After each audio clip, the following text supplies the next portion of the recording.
Welcome students of the ninth class.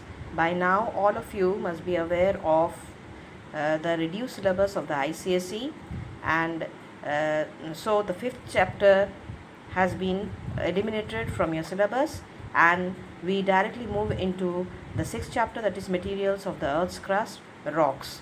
So when we talk about the materials of the earth's crust, at first we have to focus on the lithosphere, which comprises of both the landmass and the ocean floor. And the lithosphere is the part which is made up of rocks of various types, and rocks does not only mean it is the hard material which makes up the crust of the earth, it is also the soft and the loose particles like sand, silt and clay. So at first we will study about the difference between rocks and minerals. So we will just note down the points. Rocks are made up of minerals in different combination. This is the first point of difference. Minerals are naturally occurring solid inorganic substances having definite chemical composition and physical properties. Then the second point, minerals are generally crystalline in appearance, and minerals are homogeneous. They are crystalline in appearance and they are homogeneous in form, but rocks are heterogeneous in their composition. So this makes a second point of difference. Minerals are in turn made up of chemical elements. Among the chemical elements, oxygen is the most abundant element in the earth's crust. Oxygen accounts for about 47% of the total weight. Silicon is the second most abundant, forming about 28% by weight. And the other elements in order of their abundance in the crust are aluminium, iron, calcium and sodium and so on. Now, minerals have a definite chemical composition by which they can be identified, but a rock is a mixture of various minerals. A rock can be defined as an aggregate of minerals that forms a more or less definite unit of the lithosphere. This is another point of difference. In this way, you will get 3 points of differences under each heading. A rock is a consolidated and compact mass of more than two minerals. It has been named and defined differently by the geomorphologists, geologists and civil engineers. So basically we will be studying about three types of rocks. They are the igneous rocks, which are the primary rocks, the sedimentary rocks, which are called as the secondary rocks, and metamorphic rocks, which are the secondary rocks which have been formed under heat and pressure with the alteration of the rocks. And under the igneous rocks, we will be studying about the intrusive and the extrusive igneous rocks, and under the sedimentary rocks, we will be studying about the mechanically formed sedimentary rocks, the organically formed sedimentary rocks and the chemically formed sedimentary rocks.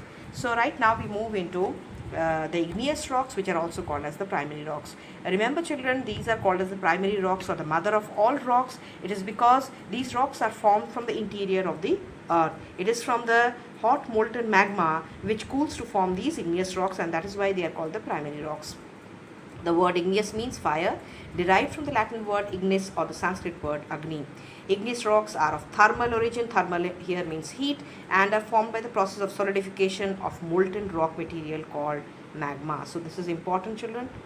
What are igneous rocks? How they are formed? Such molten magma originates from the interior layers of the earth. Such magma erupts during the volcanic eruptions, and on reaching the earth's surface gets solidified by cooling. So they are referred to as primary rocks. And here you can have a question, why igneous rocks are referred to as primary rocks? It is because they are obtained from the interior layers of the earth. Magma may also get solidified below the surface of the earth. Cooling and solidification are the two processes involved in the formation of igneous rocks. So this is a very important line children. Cooling and solidification, these are the two processes which are involved in the formation of the igneous rocks.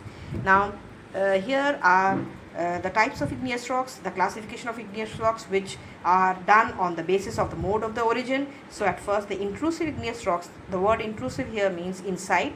So when the molten material of the earth's interior magma do not reach the earth's surface, they cool and solidify below the surface. They are called the intrusive igneous rocks. So here you can have the answer to the question, what are intrusive igneous rocks? These are formed in the earth's interior. They are not the rocks which are found on the exterior surface of the earth. They cool and solidify below the earth's surface, and therefore they have been referred to as intrusive igneous rocks. For example, granite, and diorite and gabbro. These rocks are also called as plutonic rocks. The other name of intrusive igneous rocks is plutonic rocks. Such rocks have larger crystals. Now these are the characteristic features of intrusive igneous rocks. They have largest crystals, are very compact, resistant, glassy in appearance. Quartz batholith, they are the examples of the intrusive or the plutonic rocks. They have larger crystals, they are glassy in appearance, and they are very compact and resistant. Remember, intrusive igneous rocks are very compact and resistant, and they have a glassy appearance. Intrusive igneous rocks have larger crystals as the rate of cooling is slower. Mind it, these rocks are made up of larger crystals for the reason that the rate of cooling is slower because they are formed under the Earth's crust. They have been formed at great depths. Some of the lava may push its way through the passage and form sills or dikes. Now, these are again subtypes of intrusive igneous rocks which are formed in form of horizontal intrusions, which are called as sills, and vertical intrusions, which are called as dikes. So at first, sills, when magma is being forced upwards, some of it may push its way in between two layers of rocks and get solidified there. The intrusive rocks thus formed is called a sill and is almost horizontal. So sills are the solidified magma which gets sandwiched between two layers of rocks, and that is how horizontal intrusions are formed. These are called as the sills. Dikes, magma may also force its way before reaching the main fissure, trying to go up, but it gets solidified before reaching the surface. These intrusive rocks lying in a slanting direction as an offshoot are called dikes. So dikes are formed when magma rises in between cracks of the rocks or joint in the rocks, and they are formed almost in a slanting direction or maybe vertical. They are a kind of offshoots from the main magma chamber. So that is why these are called as the dikes, referred to as the dikes. Then extrusive igneous rocks, the word extrusive indicates that these are the rocks which are formed above the Earth's surface. When lava pours out on the Earth's surface through volcanic eruptions or fissures, it cools and solidifies to form extrusive igneous rocks. The rate of cooling, here you mind it, there's a difference between extrusive. This is how extrusive igneous rocks are formed. They are formed when volcanic eruptions occur through the fissures, and the magma cools and solidifies to form these rocks. Now, in this case, the rate of cooling is very rapid. Why? Because it is exposed to the atmosphere than in the interior, hence the crystals are finer. In the case of intrusive igneous rocks, the crystals are larger, but in case of extrusive, the crystals are finer. Examples are gabbro, feldspar, pumice, comia, obsidian. These are the extrusive igneous rocks. Then there are two kinds of extrusive igneous rocks: the acid igneous rocks and the basic igneous rocks. The acid igneous rocks, they have a high acidic content in them. They are light colored and less dense. Granite is an example of acidic igneous rocks. Others are crystals of quartz, feldspar, and mica. The basic igneous rocks contain a lower percentage of silica. Now remember, acid igneous rocks contain a higher percentage of silica and lower percentage of oxides of magnesium and iron. But the basic igneous rocks, they contain a lower percentage of silica and higher percentage of oxides of denser metal like iron and magnesium. So basic rocks are denser, dark in color than acid igneous rocks. You may get a difference between the acidic igneous rocks and the basic igneous rocks. Now, the sedimentary rocks, the name itself suggests that these rocks are formed from the sediments of the pre-existing rocks. Now, the pre-existing rocks may be either the igneous rocks, or they could be the metamorphic rocks, which are weathered and broken down by various agents of the nature.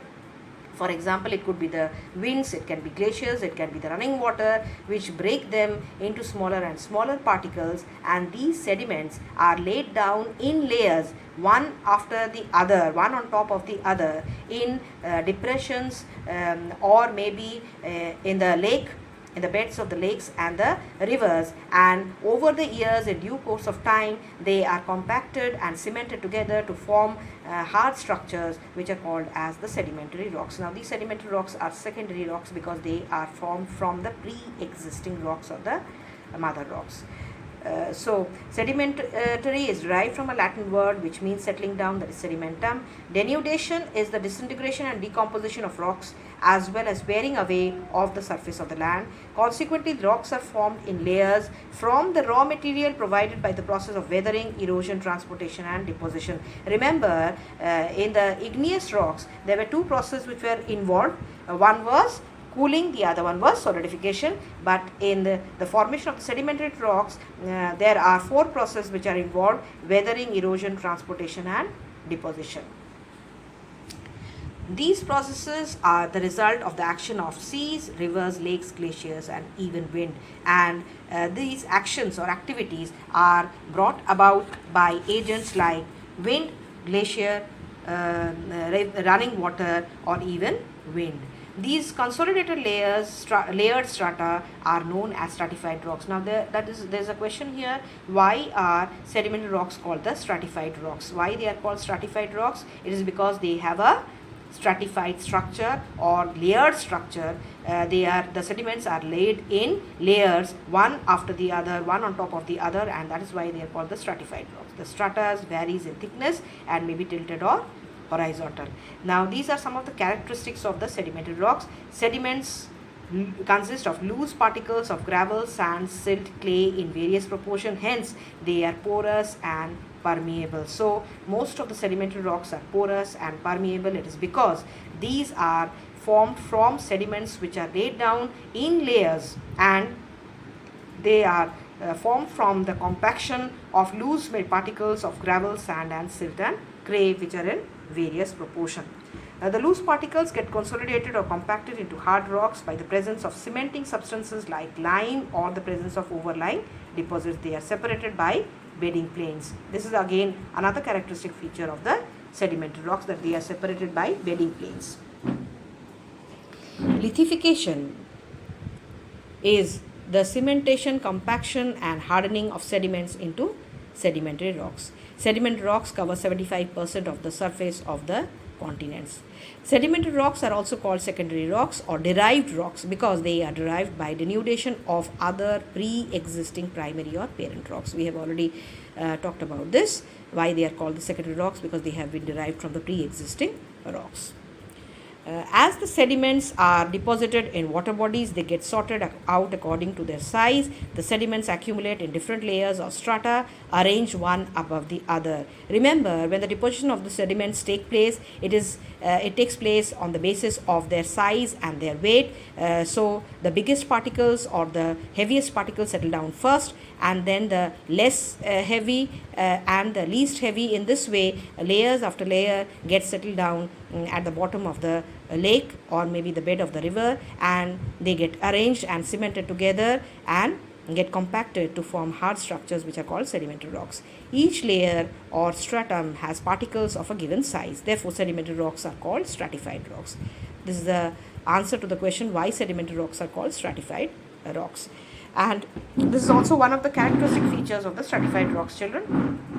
Another property of the sedimentary rock is the presence of remains of plants and animals. So one would expect to find fossils only in sedimentary rocks, for the reason that these are formed from the sediments which are brought down and which settle down in the bed of the rivers and the lakes, and form these compacted structures which are called as sedimentary rocks. So between the layers which are formed, the layers of the sediments which are formed, there may be some dead remains of plants and animals which get embedded, and these turn into the fossils. So finding fossils in sedimentary rock is also one of the property of the sedimentary rocks. These organic remains or their skeletal impressions are called fossils. Fossils help us in fixing the relative age of rocks. Now under the sedimentary rocks we have the classifications: the mechanically formed sedimentary rocks, which are also called the physically formed sedimentary rocks or the clastic rocks. Mechanical sediments are derived by the process of denudation of the land. These are called the detrital sediments or the clastic sediments. What are detrital sediments? They are nothing but the mechanical sediments which are derived by the process of denudation of the land, brought down by the forces of nature like the rivers, the glaciers, the wind, the running water and so on. These include particles of various sizes such as gravel, sand, silt, clay derived from other rocks cemented together. So under it you have some examples given like the conglomerate, the breccia, the sandstone, the mudstone, siltstone. All these are different kinds of mechanically formed sedimentary rocks. These mechanical sediments may also be classified on the basis of the agents which deposit them. So as I was explaining to you that the various agents of nature like the glaciers, like running water, that is the rivers, or maybe winds, they bring these sediments together and they are deposited layer after layer and compacted together over the years to form the rocks which are called the sedimentary rock. So based on the agents which deposit them, also the classification of these mechanically formed sedimentary rocks are made. So alluvial sediments are deposited by the river.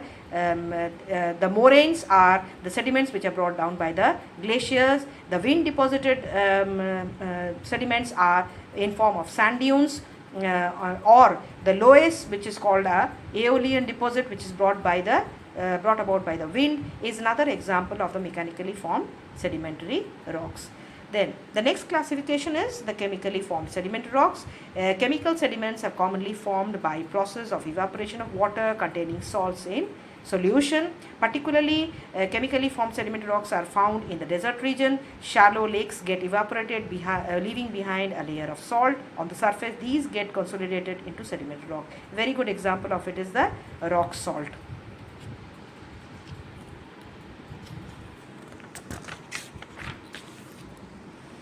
Then there is gypsum or the calcium sulfate, which is also obtained from the evaporation of salt lakes such as the Dead Sea.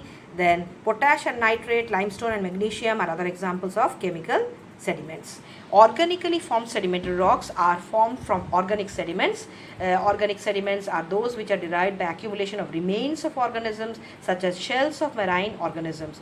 Corals are shellfish whose fleshy parts have been decomposed. Limestone and chalk are examples of rocks composed of organic sediments. Coal is also derived from organic sediments consisting of remains of plants like peat, lignite, bituminous coal. All these are organic sediments which consist of remains of plants. Pressure of the overlying sediments convert them into hard coal beds or seams. These are called the carbonaceous rocks. The previous ones which are formed from the remains of the sea organisms, particularly corals, they are called the calcareous rocks.